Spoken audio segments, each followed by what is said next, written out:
국가정원 공식 지정을 앞둔 순천만 정원에서 오는 5일부터 한평정원전과 도시농업 박람회가 열립니다. 순천형 작은 정원의 모델을 만드는 시험장이 될 전망입니다. 경전선 복선화에 따라 남게 되는 철도 부지를 활용한 동서통합 남도 순례길 조성 사업이 진행되고 있습니다. 정상적인 사업 추진을 위한 예산 확보가 과제라는 지적입니다. 여수의 한 아파트에서 40대 남성이 흉기를 휘둘러 1명이 숨지고 2명이 크게 다쳤습니다. 전세버스가 표지판을 들이받고 낚시객이 크게 다치는 등 오늘 하루 여수 지역에 사건 사고가 잇따랐습니다. 세월호 참사 이후 주춤했던 수학여행이 다시 시작됐습니다. 최근 술이 덜 깬 채 수학여행 버스를 몰려던 기사가 적발되는 등 불안감은 여전한 가운데 단속 현장을 찾아가 봤습니다. 여러분 안녕하십니까? 여수 MBC 뉴스데스크입니다. 순천만 국가정원에서 오는 5일부터 한평정원전과 도시농업 박람회가 열립니다. 순천형 작은 정원의 모델을 만드는 시험장이 될 전망입니다. 박민주 기자입니다. 정원 한가운데 18m 높이의 꽃탑이 서 있습니다. 꽃들 사이사이로 배추와 상추가 심어져 눈길을 끕니다. 오는 5일부터 순천만 국가정원에서 열리는 도시농업 박람회의 상징적 조형물입니다. 도시농업 박람회는 직접 기른 농작물을 텃밭 경관으로 활용하고 농업적 기능을 체험할 수 있도록 한 행사입니다. 더욱이 농업박람회를 통해 순천형 도시농업 모델을 제시한다는 계획입니다. 지금까지 도시농업박람회는 도시에서 농사 짓는 것으로 생각을 하고 있습니다만은 이번에 우리 순천에서 개최하는 도시농업박람회는 문화와 연계해서 힐링하는 그런 박람회를 만들기 위해서 노력하고 있습니다. 시민들이 직접 만드는 한평정원도 주목받고 있습니다. 행복한 삶 나의 정원이라는 주제로 열리는 2015 대한민국 한평정원 디자인전에는 공모를 통해 선정된 60개 작품이 전시됩니다. 넓고 큰 정원보다는 작은 공간에 독특한 생각을 형성하였다는 점이 더욱 이채를 띱니다. 한평정원 디자인전은 국가정원 지정식에 맞춰 한 달간 열립니다. 많은 돈과 넓은 공간을 가지고 정원을 조성하는 게 아니고 작은 짜투리 공간, 자기 주변에 있는 공간을 본인의 힘으로 정원을 만들어가는 정원 문화를 확산시키는 그러한 행사입니다.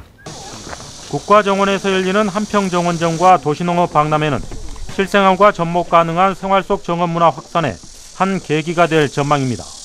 MBC 뉴스 박민주입니다. 경전선 복선화에 따른 철도 유휴 부지를 활용한 동서통합 남도 순례길 조성 계획이 구체화하고 있습니다. 하지만 계획대로 사업이 추진되는 데는 예산 확보가 관건입니다. 김주희 기자가 보도합니다. 경전선 복선화에 따라 순천에서 김해까지 이어지는 철도 유휴부지 구간은 전체 176km. 광양시는 영호남 8개 자치단체가 참여하는 남도 순례길 조성 사업의 첫 단추로 광양읍 1원 4km 구간에 대한 구체적인 개발 계획을 수립하고 이달 말 철도시설공단에 제안서를 제출할 계획입니다. 사업 제안서에는 아름드리 예술 테마 관광거리 조성 사업을 중심으로 두고 있습니다. 도림미술관, 설화실 예술촌 등 광양 읍권 내 대표 문화예술 콘텐츠, 길거리 공연장, 캔버스 거리, 숲길 등이 조화를 이루는 공간으로 조성한다는 겁니다. 또 자전거길, 장미공원 조성 계획 등도 포함되어 있습니다. 남도 순례길 광양 구간 조성 사업은 이르면 내년 착공도 가능할 것으로 전망되고 있습니다. 하지만 사업이 본 궤도에 올라서기 위해서는 과제도 없지는 않습니다. 현재 남도 순례길 조성 사업은 국고 보조 사업이 아닙니다. 또 개별 사업별로 중앙부처의 재원도 각각 다른 상태입니다. 때문에 국토비를 포함한 300억 원에 이르는 예산을 얼마나 적기에 확보할 수 있느냐가 관건이 되고 있습니다. 300억을 확보한다는 것이 지자체로서는 상당히 어려운 입장이기 때문에 중앙부처하고 지속적으로 협의해서 확보할 계획입니다. 일제강점기 이후 영호남을 이어주던 철로 경전선. 광양 구간을 시작으로 경전선 폐선 부지에 새롭게 조성될 남도 순례길이 영호남 문화예술의 새로운 연결선이 될 수 있을지 주목됩니다. MBC 뉴스 김주희입니다. 여수의 한 아파트에서 40대 남성이 별거 중인 아내를 흉기로 살해했습니다. 이 남성은 현장에서 스스로 목숨을 끊으려고 시도했습니다. 권남기 기자입니다. 한 여성이 아이를 안고 아파트를 나갑니다. 잠시 뒤 이 여성의 뒤를 따라 별거 중이던 남편 장모 씨가 집으로 들어옵니다. 두 사람은 다툼을 벌였고 장 씨가 휘두른 흉기에 찔려 아내 김모 씨는 그 자리에서 숨졌습니다. 또 김 씨와 동거 중이던 남성도 크게 다쳤습니다. 이 남성은 장 씨를 피해 경비실까지 내려갔고 도움을 요청했습니다. 피만 많이 흘리면서 와서 찌른다고 들어온 거예요. 여자까지 같이 찔렸다 그래요. 장 씨는 범행 전 미리 아파트 안에 들어가 아내가 나오기를 2시간 넘게 기다렸습니다. 장 씨는 범행 직후 스스로 목숨을 끊으려 했고 현재는 위독한 상태입니다. 경찰은 사실상 부부관계가 끊어진 뒤 아내 김 씨가 다른 남자와 사는 것에 화가 난 장 씨가 범행을 저지른 것으로 보고 있습니다. MBC 뉴스 권남기입니다.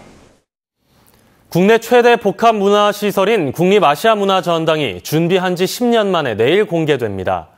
앞으로 3달간 시범 운영을 거쳐 오는 11월 말에서 12월 초 공식 개관합니다. 김인정 기자입니다.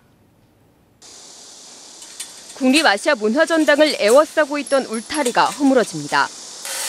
광주의 심장부에 세워진 빛의 숲이 10년 만에 시민 앞에 나설 준비를 마쳤습니다. 위로는 공원이 조성됐고 건물들은 부드러운 곡선을 그리며 지표면 아래로 파고 들어갔습니다. 건물을 부각시키기보다는 기존에 남아있던 전남도청 건물들 이거를 부각시키고 건물은 전부 다 지상 이하로 공원화시켜서 내일부터는 이 야외 광장을 오전 8시부터 오후 10시까지 이용할 수 있습니다. 관람객을 상대로 전당 투어 프로그램도 하루 3차례 진행됩니다. 전당 내부 시설은 일요일과 월요일을 제외하고 오전 10시부터 오후 5시까지 공개됩니다. 이에 맞춰 정보원과 창조원도 일부 전시와 도서관을 공개하고 어린이 문화원은 전당과 광주 시내 곳곳에서 다양한 공연을 선보입니다. 예술극장은 동시대 공연 30여 개를 무대에 올리며 개관 페스티벌을 이끕니다. Usually I do movies, so this is pretty new for me and it's kind of like an extension of my movies, which is about dreams and fantasy. 문화전당은 이번 일반 공개를 통해 시범 운영을 거친 뒤 콘텐츠를 보강하고 오는 11월 말에서 12월 초 공식 개관합니다. MBC 뉴스 김정입니다. 세월호 참사 이후 주춤했던 수학여행이 재개됐습니다. 최근 술이 덜 깬 채 수학여행 버스를 몰려던 기사가 적발되는 등 불안감은 여전한데요. 단속 현장에 김진선 기자가 다녀왔습니다. 지난주 학생들을 태우고 수학여행을 가려던 관광버스 기사가 음주 단속에 적발됐습니다. 밤새 술을 마신 기사의 혈중 알코올 농도는 면허 정지 수준인 0.07%.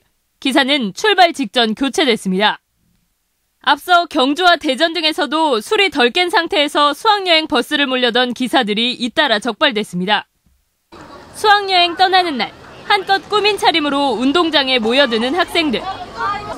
기다리던 버스가 줄지어 나타나고 교사가 지켜보는 가운데 경찰의 음주 감지가 시작됩니다. 야, 이거 세워서 가야 되는데 왜 다 눕혀서 넣어? 우리 기사님 다 이상 없습니다. 부쩍 강화된 단속에 기사들은 수학여행철엔 술을 자제하고 있다고 입을 모읍니다. 최근에도 어디 여수인가 어디서 뭐 그런 사고가 있었다는데 당연히 해야죠. 내 자식 같은 애들 태고 다니는데 술 먹으면 되겠습니까? 각 학교에서는 체험학습 등을 출발하기 전 경찰의 공문 등을 통해 음주 측정을 요청하고 있습니다. 일단 가장 중요한 건 학생들의 안전 지도에 의해서 또 안전하게 운행하고 다시 안전하게 또 귀가할 수 있도록 하기 위해서 일단은 그렇게 또 신청하게 됐습니다.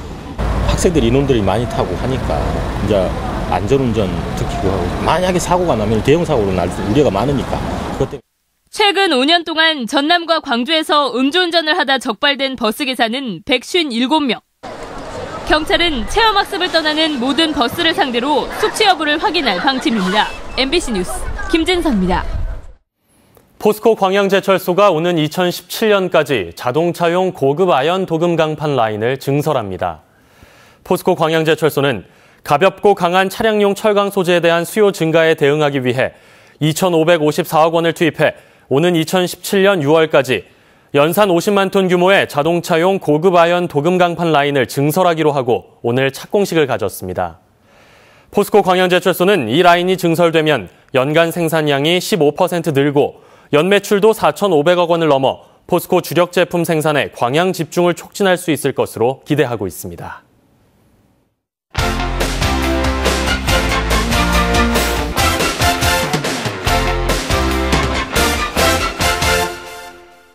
여수시는 다음 달부터 음식물 쓰레기를 버릴 때 부착하는 스티커의 수수료를 3리터 기준으로 지금의 50원에서 100원으로 올리는 등 50% 정도 인상할 계획입니다.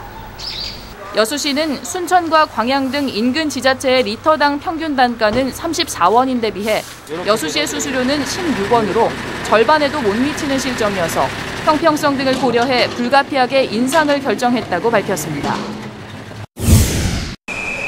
오늘 오전 9시 반쯤 여수시 미평초등학교 앞 육교에서 58살 조모 씨가 몰던 45인승 대형 전세버스가 도로 표지판을 들이받았습니다. 사고 당시 버스 안에 손님이 없어 인명피해는 없었으나 표지판 기둥이 쓰러지면서 주변에 있던 육교 시설물이 부서지고 인근 도로가 3시간 정도 혼잡했습니다. 경찰은 운전자 조 씨가 졸음운전을 한 것으로 보고 정확한 사고 경위를 조사하고 있습니다. 오늘 아침 6시 40분쯤 여수 남면 소리도 남동쪽 27km 해상에서 낚시객 43살 김모 씨가 배에 닻을 올리다 전동 드럼에 팔이 딸려 들어가 크게 다쳤습니다. 여수 해양경비 안전선은 헬기와 경비정을 동원해 김 씨를 긴급 후송하고 낚싯배 선장 등을 상대로 정확한 사고 경위를 조사하고 있습니다. 광주지법 순천지원은 지인의 선박을 중국으로 몰래 빼돌리려 한 혐의 등으로 기소된 51살 김모 씨에 대해 징역 2년 6월에 실형을 선고했습니다. 김 씨는 지난 2011년 돈을 지급할 능력이나 의사가 없으면서도 한 지인에게 선박 2척을 23억 원에 구입하겠다고 속인 뒤 선박을 중국으로 몰래 예인하려던 중 적발됐으며 이후 여권을 위조해 중국으로 출국한 혐의로 기소됐습니다. 순천시는 오늘부터 이달 말까지 이용업과 미용업소 900여 곳에 대한 공중위생 서비스 수준평가를 시행합니다. 순천시는 공무원과 명예공중위생감시원으로 합동평가반을 구성하고 평가 대상 업소를 방문해 위생 서비스 수준을 평가한 뒤 평가 결과는 해당 업소에 통보하고 시청 홈페이지에 공개할 방침입니다. 지금까지 데스크 단신이었습니다.